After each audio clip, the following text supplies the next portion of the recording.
Ya, kembali kita akan berbincang dengan para narasumber yang sudah hadir malam hari ini pemirsa untuk bisa merefleksikan apa yang sudah terjadi 1 tahun ke belakang di Indonesia, termasuk juga membawa resolusi yang baru di tahun 2025. Kang Cecep, kalau melihat perbedaan gaya kepemimpinan dari era Presiden Joko Widodo ke era Presiden Prabowo Subianto, perubahan-perubahan apa sih yang dilihat oleh Kang Cecep? Ya, oke. Jadi sejak 20 Oktober sampai dengan akhir tahun 2024, saya kira Indonesia mengalami perubahan ya, gaya kepemimpinan. Oke, kita coba telisik satu persatu. Pertama, kalau kita bicara gaya politik ya, politik yang dilakukan oleh Presiden Jokowi dengan Presiden Prabowo tentu berbeda ya.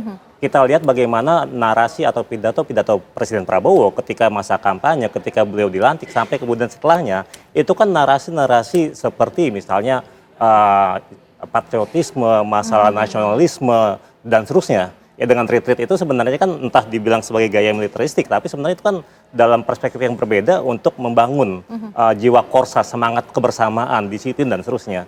Jadi narasi-narasi itu muncul, berbeda dengan Jokowi misalnya ya.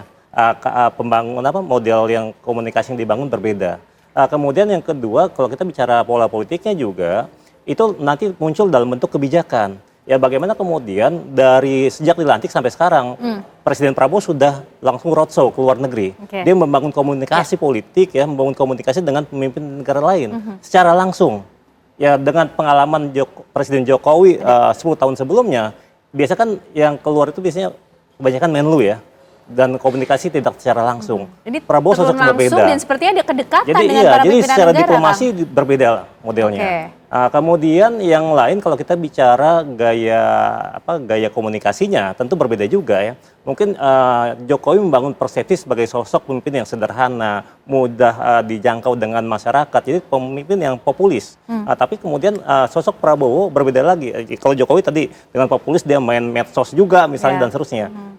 Sosok Prabowo karakter berbeda lagi. Bagaimana kemudian dia langsung ya dari masa kampanye kemudian dia turun langsung ke masyarakat bertemu langsung misalnya. Ya mungkin akhirnya dengan laporan dari orang-orang terdekatnya kayak Mayor Teddy, Seskapnya ya. Itu kan beberapa hal misalnya ketika ada komunikasi akhirnya ada perantara di situ. Nah yang lain ya dengan gaya, kalau kita bicara gaya komunikasi akhirnya kan di masa Presiden Jokowi mereka punya KSP ya. Kemudian ada turunannya tuh jubir-jubirnya. Di masa akhir Jokowi dibentuklah PCO. Kemudian ini yang kemudian diturunkan ya. Beberapa isu misalnya langsung direspon oleh misalnya oleh PCO misalnya ya. Dalam berbagai ya gitu. Nah ini kalau bicara narasi memang bagiannya PCO nih yang harus kemudian menanggapi dan menjawab. Gimana Mas Eriko? Narasi-narasi ataupun agenda-agenda penting apa sih yang sudah disiapkan oleh Presiden Prabowo Subianto melanjutkan ya, kalau kemarin kan kalau kata Kang Acep melanjutkan apa yang sudah dilakukan oleh Presiden Joko Widodo, tapi kita sudah memasuki tahun yang baru nih, apalagi yang ingin disampaikan oleh atau tengah disiapkan oleh Presiden Prabowo Subianto? Ya, terima kasih. Presiden itu ingin uang negara itu betul-betul dirasakan oleh setiap keluarga. Jadi uang negara itu APBN sampailah ke perut pelajar, sampai ke perut para santri. Jadi fokus beliau memang bagaimana anak ini sejak dari dalam kandungan, kemudian bahasanya sampai ke kuburan itu nanti betul-betul dijaga oleh negara. Maka program yang selalu beliau sampaikan itu kan yang pertama kan makan bergizi gratis. Itu untuk ibu hamil, ibu menyusui, balita, pelajar dan santri. Kemudian juga pemeriksaan kesehatan gratis. Kemudian sehari setelah beliau itu dilantik langsung terbang ke Merauke untuk swasembada pangan. Dan kabar baiknya di tahun 2025 ini kita tidak akan impor lagi beras untuk konsumsi, gula untuk konsumsi, garam untuk konsumsi, dan pakan ternak untuk jagung. Jadi intinya Presiden Prabowo ini ingin di tahun 2045 anak-anak kita ini mampu bersaing dengan anak-anak dari negara lain. Fokus-fokus beliau itu misalnya untuk renovasi sekolah ya. Sekarang itu lebih dari 50% SD sekolah kita itu mengalami rusak sedang, ringan, dan berat. SMP, SMA, SMK itu juga banyak sekali yang rusak. Itu juga menjadi fokus Presiden Prabowo. Makanya selalu beliau memikirkan gimana caranya perjalanan dinas ini dipangkas, kemudian uangnya digunakan Kembali untuk untuk rakyat. renovasi sekolah. Kemudian bagaimana caranya judi online ini diberantas, kemudian masyarakat tidak bisa menggunakan uangnya untuk kegiatan yang produktif. Oke. Kemudian bagaimana caranya penyelundupan ini dicegah, sehingga uangnya itu bisa kita gunakan untuk lebih banyak lagi yang mendapatkan makan bergizi gratis. Jadi kebahagiaan dari presiden itu melihat anak-anak itu merasakan uang negara itu. Oke. Jadi intinya program makan bergizi gratis ini kan sederhana saja. Jadi memenuhi gizi anak-anak Indonesia, kemudian orang tua itu berkurang pengeluarannya. Oke. Kan di sekolah-sekolah itu ada orang tua yang punya anak 2 atau 3 yang kami dapatkan itu. Oke. Kemudian juga Kang Aep, itu sebelum makan bergizi gratis itu, para guru itu menjelaskan pesan-pesan dari Pak Prabowo, terutama pesan untuk menghargai setiap profesi. Jadi makanan yang sampai di kita itu ada prosesnya dari petani, dari nelayan, dari peternak, dari pekebun, kemudian dimasak, kemudian diantarkan, itu diajarkan bahwa ini profesi-profesi yang mulia. Tanpa ada profesi ini, kamu tidak akan bisa makan, kamu nggak akan ada energi, nggak akan bisa bergerak. Itu pesan yang terus disampaikan oleh Pak Prabowo karena beliau punya pengalaman pribadi. Jadi pengalaman pribadi Pak Prabowo itu beliau merasakan selama berdinas di tentara, masuk keluar hutan dan desa, itu dia merasakan kalau beliau kehabisan logistik, itu yang ngasih makan itu masyarakat. Nah itulah yang disampaikan oleh Pak Prabowo, jangan sampai masyarakat ini disakiti, termasuk kaitannya dengan PPN 12% ini. Jadi Pak Prabowo ingin kenaikan PPN 11 sampai 12% dan sekarang sudah terrealisasi, betul-betul untuk barang dan jasa yang mewah. Ya. Sementara untuk kebutuhan pokok itu 0% itu dipastikan oleh Presiden. Meskipun ini sebetulnya kan karena ada undang-undang harmonisasi pajak itu harus dijalankan ini pada 1 Januari 2025, tetapi jangan sampai masyarakat ini terbebani. Nah, jadi program-program lain tetap berjalan. Dana desa 71 triliun berjalan, semuanya tetap berjalan. Begitu Mbak Ken. Nah, Kang Cecep gimana nih melihat narasi-narasi agenda yang ternyata juga sudah dimiliki oleh Presiden Prabowo Subianto lewat berbagai kejutan maupun juga kebijakannya ya untuk mengembalikan uang rakyat dan dimanfaatkan oleh masyarakat, dirasakan manfaatnya oleh mereka. Presiden Prabowo Subianto terlihat dari 2 bulan kebelakang ini sudah mempertimbangkan betul semuanya resiko, kemudian beban ataupun juga dampak dari setiap kejutan ataupun kebijakan yang dilakukan? Ya saya kira ketika beliau dengan pasangan yang maju sebagai pasangan capres-cawapres ya, itu kan sudah mulai disusun tuh program kerja kalau mereka terpilih. Kemudian itu diterjemahkan ke dalam Astacita. Itu yang kemudian diturunkan lagi ke masing-masing KL, kementerian lembaga. Dan harapannya memang kan yang tadi bicara kalau perbedaan Jokowi dengan Prabowo misalnya, ada misalnya Jokowi lebih fokus pada masalah infrastruktur, ekonomi ya dan seterusnya.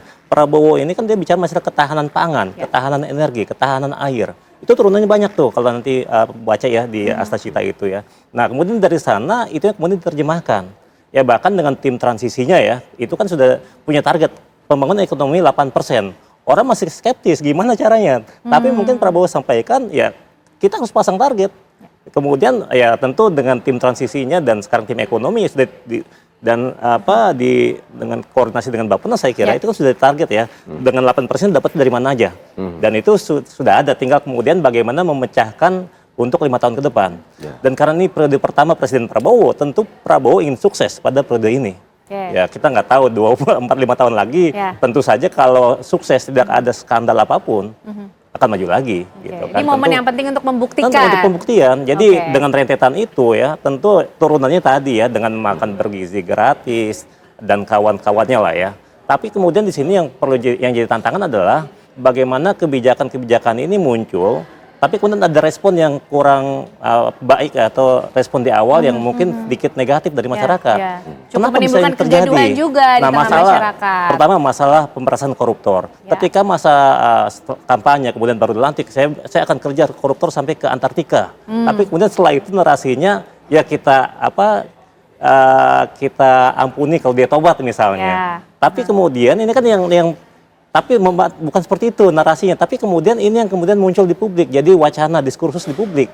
Ini gimana jadi pemberantasan korupsi ala Presiden Prabowo misalnya. Dan saya kira orang-orang seperti dari PCO dan yang lain ya, yang berkepentingan, yang punya tupoksi itu harus bisa menjelaskan kepada publik. Termasuk wacana yang PPN 12%. Ketika itu bergulir kan langsung muncul diskursus lagi tuh. yang wah ini kalau gini ini belum ini sudah naik harganya nih, apalagi menjelang Natal tahun baru. Kalau kita cek ya misalnya ke pasar-pasar tradisional sudah naik semua. Apalagi dampak termasuk tarif listrik yang akan naik misalnya mulai besok juga katanya. Kan. Kang Acep, nih lagi-lagi ya kalau kita merefleksikan pemerintahan sebelumnya Presiden Joko Widodo dengan Presiden Prabowo Subianto dilihat dari gaya bicaranya, kemudian tanda-tandanya ataupun gaya kepemimpinannya. Ini apa sih yang signifikan membedakan antara dua sosok ini? Artinya juga akan mempengaruhi bagaimana pemerintahan ini akan berlangsung ke depan di tahun yang baru juga. Iya, yang pertama jelas kalau dari sosok ya dua orang ini berbeda secara ekstrem karena Pak Prabowo adalah militer gitu ya, kemudian Pak Jokowi adalah seorang pengusaha gitu kan, itu dari situ saja sudah berbeda. Kemudian sisi lain bagaimana keduanya mengemas bahasa ya. Pak Jokowi menurut saya adalah satu pemimpin yang selalu bermain dengan bahasa ya, dia mengelola bahasa secara terus-menerus ya, nyaris tidak ada proyek pembangunannya yang tidak berdiri di atas pondasi citra ya, termasuk infrastruktur menurut saya ya. Jadi dan ini yang kemudian menurut saya juga harus dihati-hati oleh presiden berikutnya, oleh Pak Prabowo Subianto, ketika bahasa itu dimainkan dan ketika citra itu sudah tidak mampu membungkusnya, maka kemudian dia akan keluar kelihatan aslinya. Maka citra revolusi mental di awal itu diakhiri dengan problem mental di akhir. Nah, itu kan masalah menurut saya ya. Ini menurut saya adalah patologi citra ya, di mana teknologi digital tentang pencitraan itu membongkar itu sendiri. Dan saya melihat bahwa Pak Prabowo dengan timnya itu menyadari hal itu ya. Jadi ini jangan diulangi lagi. Artinya apa? Artinya memang Pak Prabowo pertama-tama harus menghormati dan memuliakan bahasa ya. Jadi saya katakan di awal saya katakan tadi, berbicaralah sebisa mungkin di dalam perspektif denotatif ya, tidak terlalu banyak bermain dengan konotasi. Rakyat itu tidak harus didekati dengan fisik menurut saya. Tidak perlu datang ke gorong-gorong, tidak perlu datang ke sawah-sawah ya. Rakyat itu dekati dengan kebijakannya. Ya kan? Dengan kebijakannya yang merayat selesai. Ya, bahkan dan itu mungkin cukup berbeda ya antara dua sosok ini ya, Kang Acep ya. Bisa itu kan, gitu. Nggak perlu itu ya, dekati dengan kebijakannya. Bahkan mungkin harus berjarak juga secara emosional gitu loh, karena kan dia harus menunjukkan citra kepemimpinannya.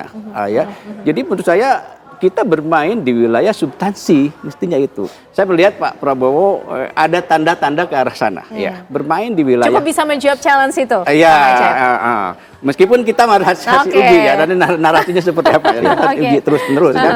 Kita harus perhatikan terus-menerus. Tapi kabar baiknya itu ya. Jadi mari bermain di wilayah deep structure-nya gitu ya, bukan di permukaan gitu. Karena menarik gini loh Kang Acep, kalau kita melihat Presiden Joko Widodo kan dari perjalanannya dulu memulai dari wali kota, kemudian gubernur, kemudian jadi presiden. Nah, tapi sedangkan Pak Presiden Prabowo Subianto ini kan dari awal elit politik begitu kan, dari parpol. Ini cukup mempengaruhi kah dari gaya kepemimpinan mereka? Tapi ditahan dulu Kang Acep ya. Dijawabnya nanti usai jeda karena kami masih akan kembali hadir untuk Anda pemirsa.